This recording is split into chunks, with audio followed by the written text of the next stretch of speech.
War did not make Leosthenes a weapon. People did.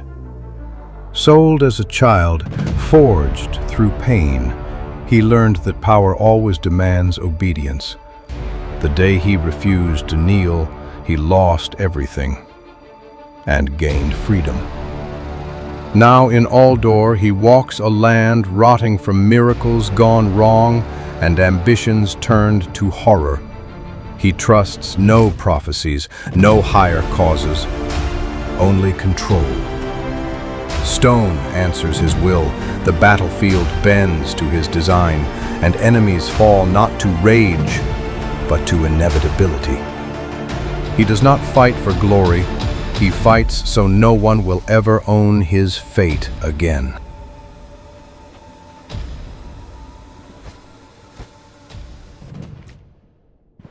Today we begin the story of Leosthenes from Osbrook, in a world that no longer decides for him. His path will be to move forward, overcome whatever stands in his way, in his own way, because for the first time, his freedom is real. Keep your eyes on Leosthenes, the way he moves, prepares, and makes decisions, because survival isn't just about combat, but about choosing the right moment, what to buy, who to talk to, and how to use every resource. I'll guide you through what matters, from the basics to the finer details. But in the end, learning comes from watching how he faces the world, his way. Are you ready?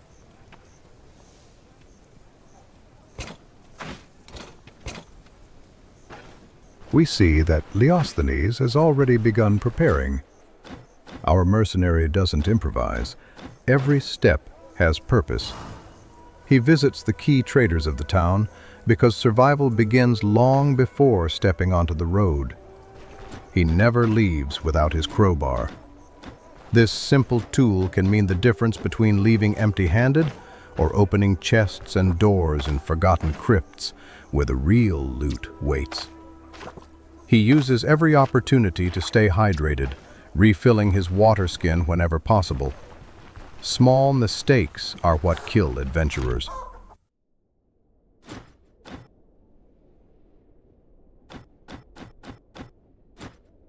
Osbrook has important figures: the blacksmith who keeps steel ready, the exotic goods merchant, the herbalist who understands the remedies of the earth, the tanner who works leather and protection, and the carpenter, master of wood and tools.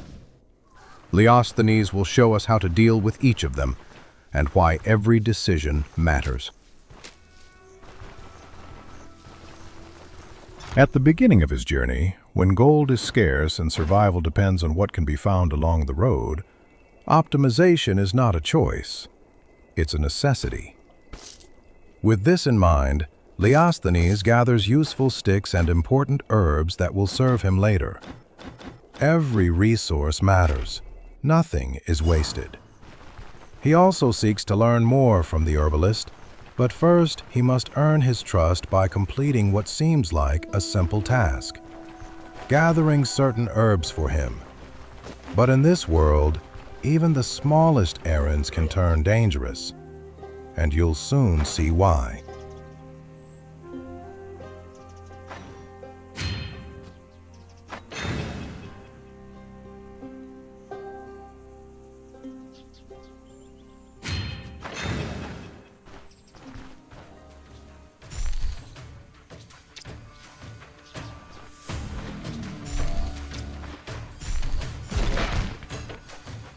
Let's take note of this improvised fight from Leosthenes.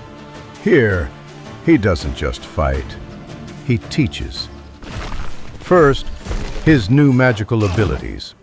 His stones don't just deal damage, they push enemies, controlling space. And an important detail, he can only sustain them while they remain in his line of sight. The second lesson is about attacks of opportunity. These happen when you try to move while inside an enemy's reach, giving them a free strike. But avoiding them isn't always the best choice. Sometimes repositioning properly and accepting a hit is what actually wins the fight.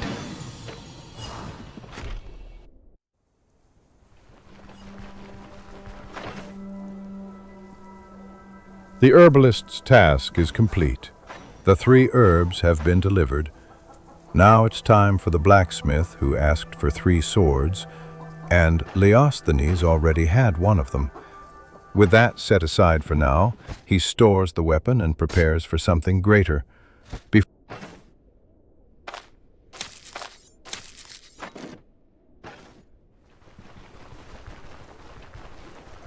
Before leaving, he takes up the tool that will define his freedom in combat, the staff.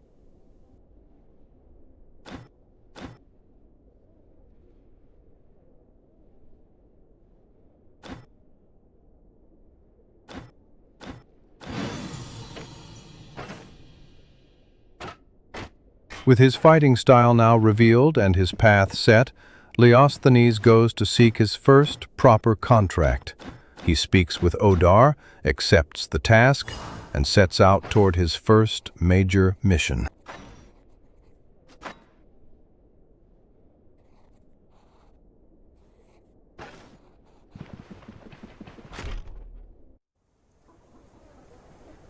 The road ahead would be long, so it was time to eat.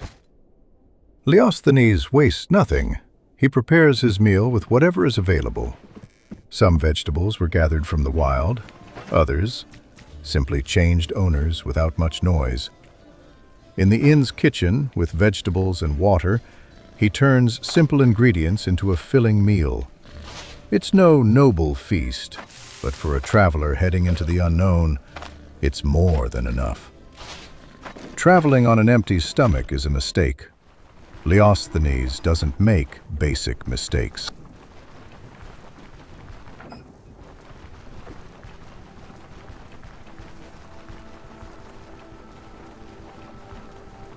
On the road, Leosthenes reached the mill.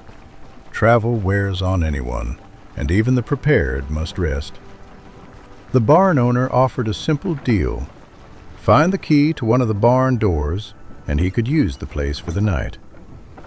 Leosthenes searched through the hay with patience until he found what he needed, a small effort for a valuable reward. Every stop matters, especially when it costs almost nothing.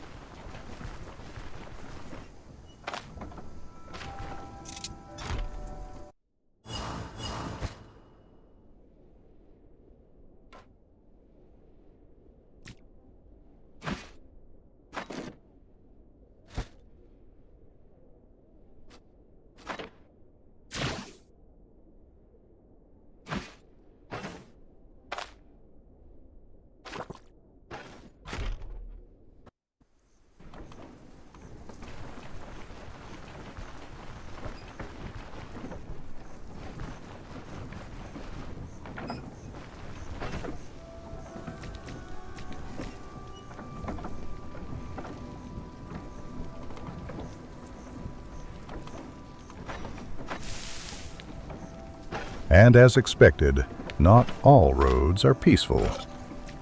Bandits showed up, believing that their superior numbers would lead them to victory. And yes, they were many. But it seems they chose the wrong opponent. Leo won't have it easy, but he will handle things his own way. Let's see how he does it. His stones and his staff will have to bring order here.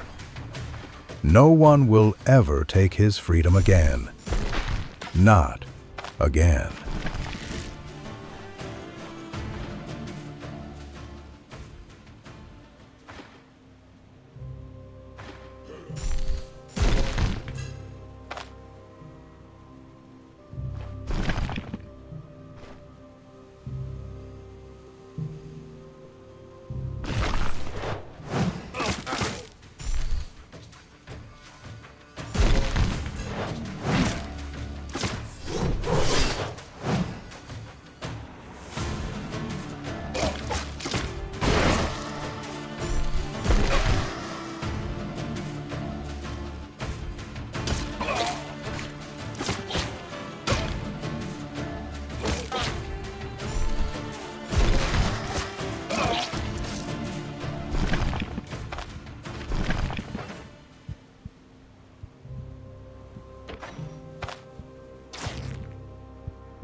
Leosthenes once again giving a masterclass. Let me explain what happened. He used the terrain to his advantage. In this case, the bush was crucial to break the archer's line of sight and reduce incoming ranged pressure. Then there's his armor, which is more than just protection. While active, it stores the damage from the hits he takes and later releases it in an area explosion. This effect can deal very high damage and also pushes enemies back, giving him strong space control. Now we saw Leo apply daze and also stun to enemies. How does he do it? There are two ways. Pushing an enemy and making them collide with an obstacle applies daze. If the enemy is already dazed and you push them into something again, it turns into a stun. That was Leo's strategy, and it will be the key in most situations where we see him fight.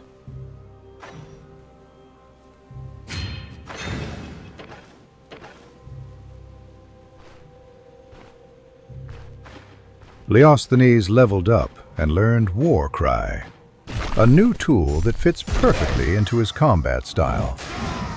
This skill can apply daze and confusion to enemies, adding even more control to his kit. But it doesn't stop there.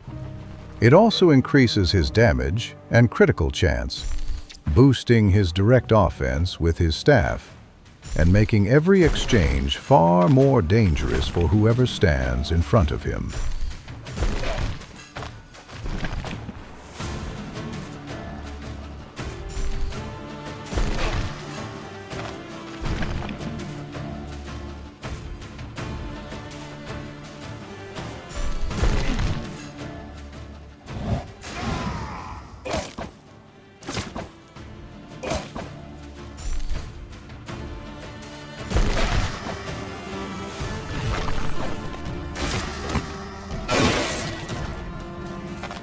Did you see that critical hit? When the stave lands a crit, it's not just extra damage. The strike cleaves across 3 tiles, turning it into a devastating tool when multiple enemies are nearby. One solid hit can completely shift the pace of the fight. And that's not all. It also drains 50% of the enemy's energy, making it incredibly valuable in long fights where resource management decides who survives.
Leo didn't exactly receive a warm welcome at the dungeon entrance. But this fight wasn't an issue. His abilities are already working in synergy, and you can tell he's fully focused. What is starting to take its toll is the pain from so many consecutive battles. Thankfully, there are mushrooms and herbs that help deal with that. And now Leo will show us how.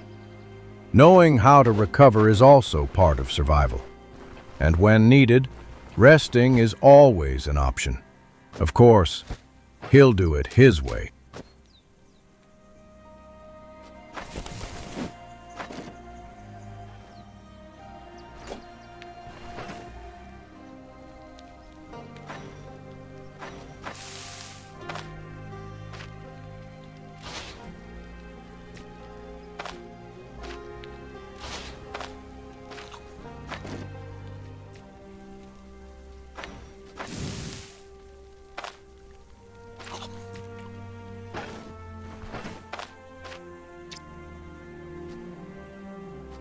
Leo rested and managed to reduce his pain. Now he's ready to enter the dungeon and successfully complete his first contract. The road ahead won't be easy, but every step brings him closer to what he truly seeks. His freedom begins here.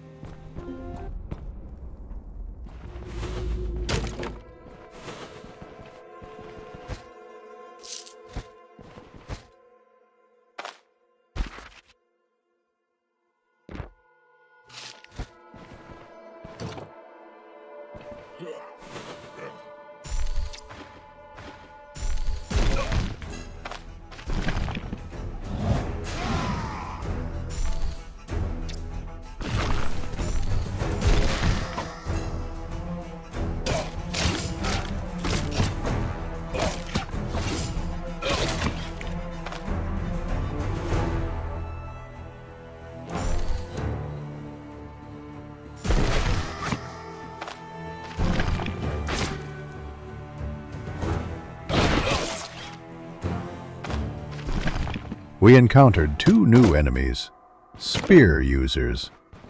Just like two-handed axe users, they can be dangerous because they have abilities that let them strike from one tile away, taking advantage of their weapon reach. But there are ways to shut that down. The first is to break their line of sight using rocks, forcing them to reposition.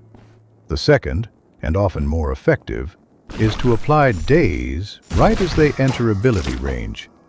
The daze status prevents them from using skills, meaning they have to waste their turn simply moving closer.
Leosthenes has been handling fights extremely well, but there's a key habit that sets him apart. He constantly inspects his enemies. He wants to know how many turns effects like daze or stun will last, and what other states he can apply, damaging body parts, causing pain, bleeding, and more.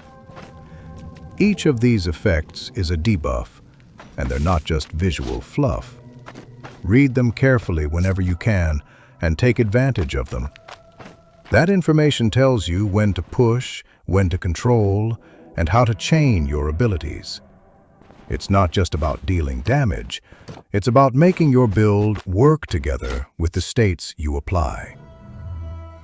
Meanwhile, our mercenary takes a short break. He uses the enemy's own kitchen to cook a meal, drink some water, and recover his strength. Then he keeps searching every corner, looting carefully, and turning everything he finds into profit, or into something useful for his survival. Nothing goes to waste when the goal is staying one step ahead of the world.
Fights against these trained dogs early in the game can be a real problem, depending on your build. Don't underestimate them. Leo handled them well because he controlled the terrain smartly. But there's an important detail. Sometimes enemies hit the rocks. What happens if they break them? It releases arcane damage toward Leo and can also apply confusion. In some situations, that can become a serious issue, especially when you're surrounded. Even something that looks like an advantage can turn against you if you're not aware of it. Boss room, and Leosthenes isn't at full energy.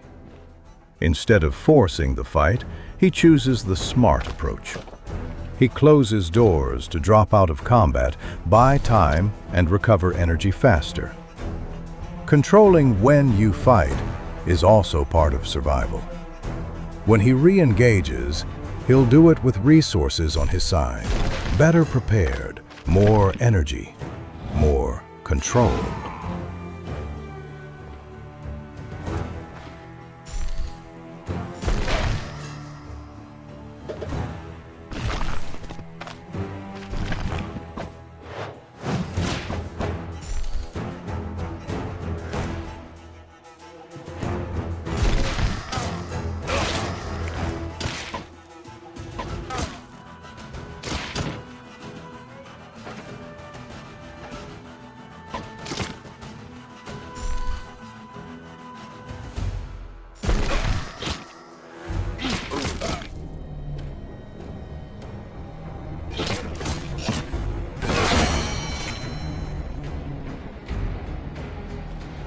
Excellent strategy from Leo, not just for energy recovery, but for something even smarter, charging stone armor.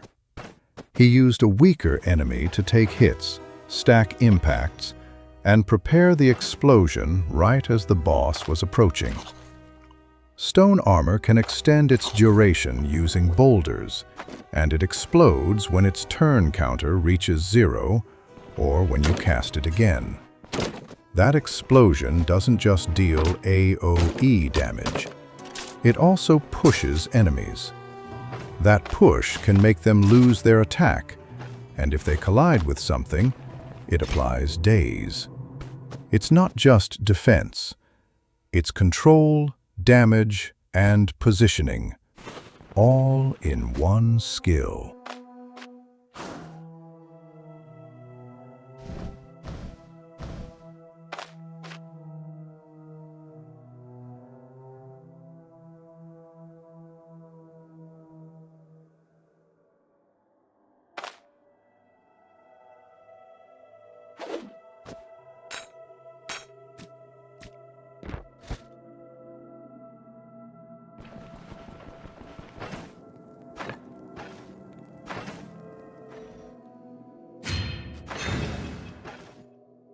And now Leo adds a skill from the Arcanist tree, and it's an incredibly powerful tool.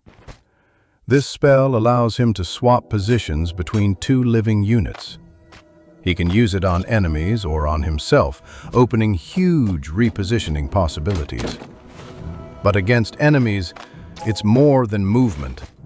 When positions are swapped, they take damage and also receive a debuff that reduces the effectiveness of their next attacks. On top of that, it can apply daze, perfect for his build synergy, or even confusion.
And now the mission is complete. Time to return and claim the reward. But not just for a single task. Remember, the blacksmith's request was still pending, bringing him the 3 specific types of swords he needed. With that in mind, Leo set out back toward Osbrook, following the exact same road he took before.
By the time Leo reached Osbrook, night had already fallen.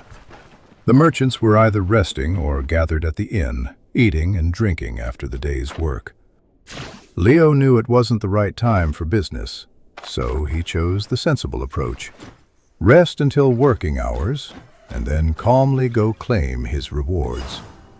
Because even someone who lives by his own rules understands that the world has its rhythms, and respecting them is also part of survival.